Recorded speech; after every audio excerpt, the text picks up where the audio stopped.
Hey everyone, so it's here for another review. So just before I go into this review, I just want to say that I had doing incredible this entire month. I've been really up with my posts.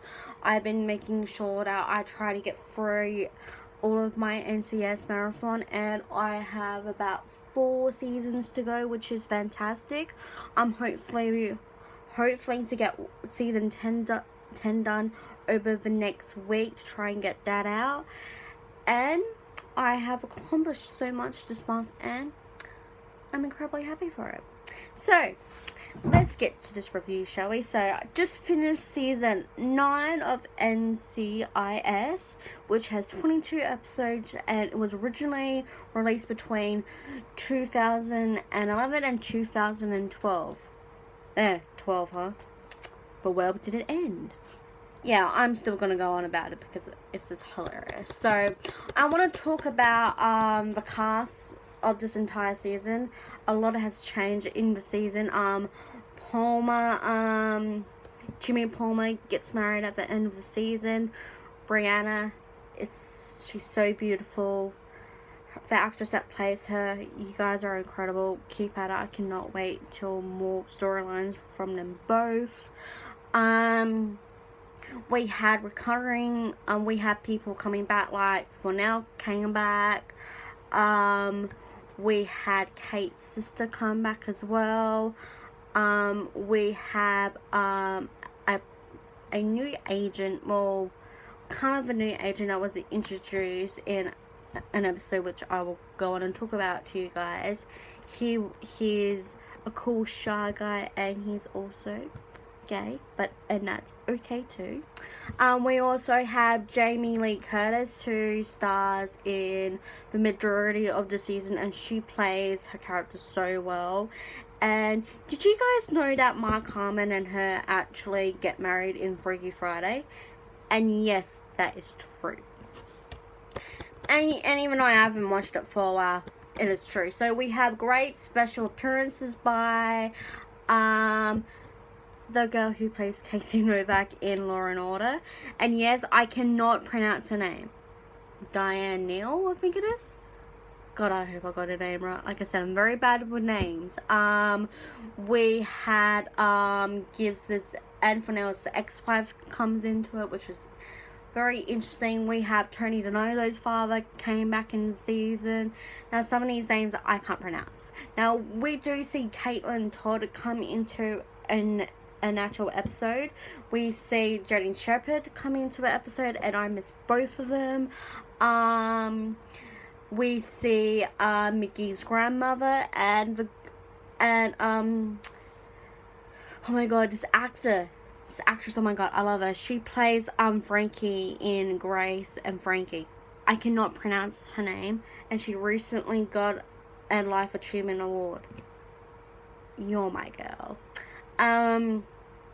We see Mike Franks come back, and he is deceased in episode 200, which I will be talking about.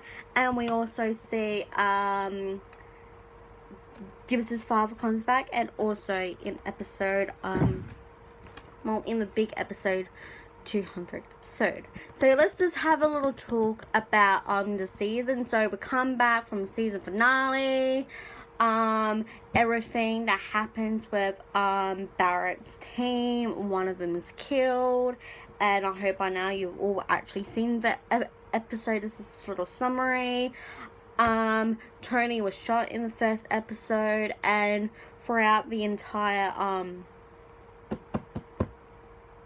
episode 1, you see that just comes into play, the story and what happened. So I recommend you go see episode 1. Now I'm just going to go through the list and recommend episodes that you should go see. Now there's a lot of episodes. I would recommend seeing the majority of them. I'm just going to go through a little bit.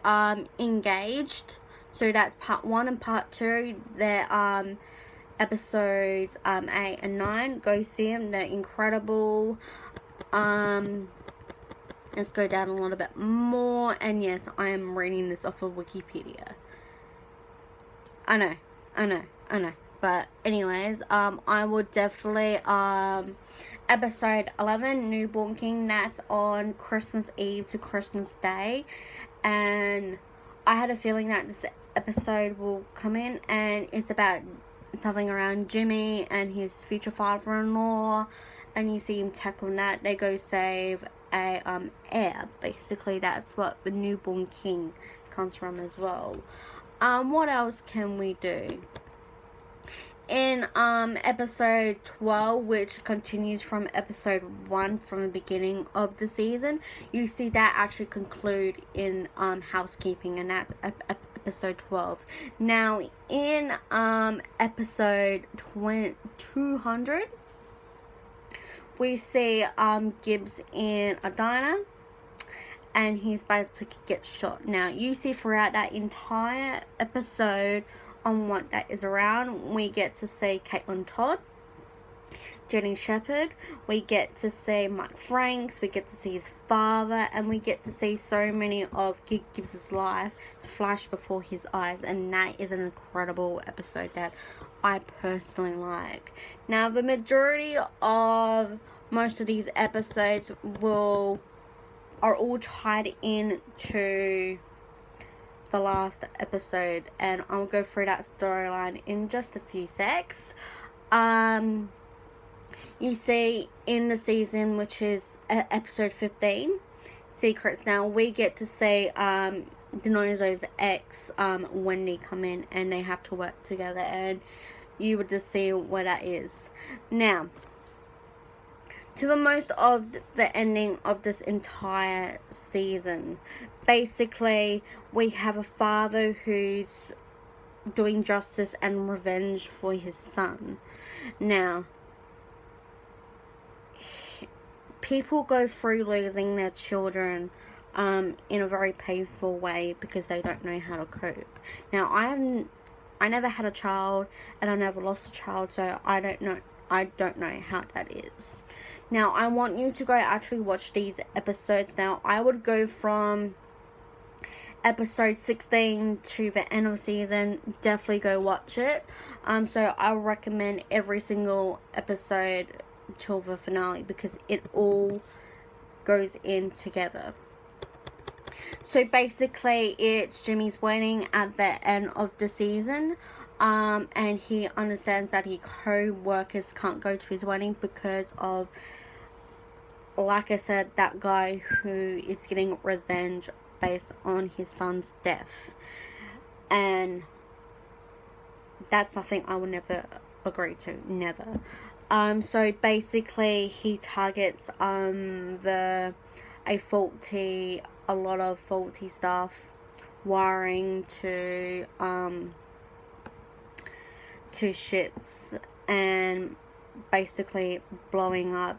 But he blows up Vance's car in front of the NCIS building. Now we see in the nearly to the ending of the scenes that there's a massive explosion throughout NCIS. We don't know until season 10 to know what would happen to them. Now, I'm going to come to the last one, because I don't want this video to go for very too long, is that we see Darky after Palmer's wedding. He's walking on the beach, and then he gets a call about what has happened and telling everyone not to disturb the bodies, and then he has a heart attack. Every time when I see these kind of scenes, or even naval personnel coming back and in coffins and that just makes me cry. It makes me want to cry my eyes out. And to any person who has lost someone who served in the Navy or is in the Army, I do send you my best wishes, and I love my country, and I'm more grateful for the people who fight for us, and I'm so grateful. But anyway, we see that Ducky has a heart attack on the beach, and he's just lying there, and it's very, very confronting, and then it ends. makes me feel bad because Ducky is incredible, and every storyline has an incredible touch, and it's just incredible. And we see one of the people who, at the start of the season, and you will recognize him, decides to try to stop the bomb, but unfortunately he dies. But anyway, guys, that's going to be it for NCIS Season 9 review. Now, it does have special features, but I recommend you go and watch them yourselves. I'm going to go. I hope you're all having a good day, and I'll catch you all very soon.